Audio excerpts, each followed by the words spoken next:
Na hii mambo ya kwenda kuambiwa Mungu amesema au kutafutiwa mlango wa nyuma ndio uweze kusaidika, badala ya ujitafutie Mungu, badala ya uzingatie uhusiano wako na Kristo, ufuate mafundisho, unataka shortcut blessings. In the kingdom of God, nothing like shortcut blessings. Kwa Mungu hakunanga back door. In the sound doctrine, there is no back door. Hakunanga mlango wa nyuma. Mimi mahali tu nimesoma mlango wa nyuma ni pamoja. Mlango wa kutokea ni kwa majaribu. Wakati majaribu mtu wa Mungu anajaribiwa, maandiko inasema God creates a door of escape. 1 Corinthians chapter 10 verse 13. Mungu hutengeneza kamlango ka kutokea. Lakini tukiingia kwa baraka ya Mungu, tukiingilia kuwa na uhusiano mwema na Mungu, hatupitiangi back door. Hakunanga mlango wa nyuma.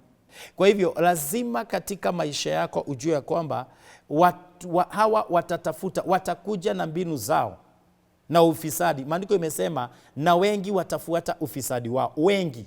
Yesu mwenyewe alisema, akasema katika nyakati hizo manabii wengi na walimu wengi, makristo wengi wa uongo watatokea na watapotosha wengi.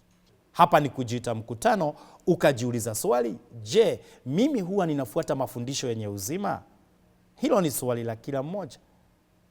Ni nani nitakayesikiza? Ni nani nitakayefuata? Praise the name of the Lord.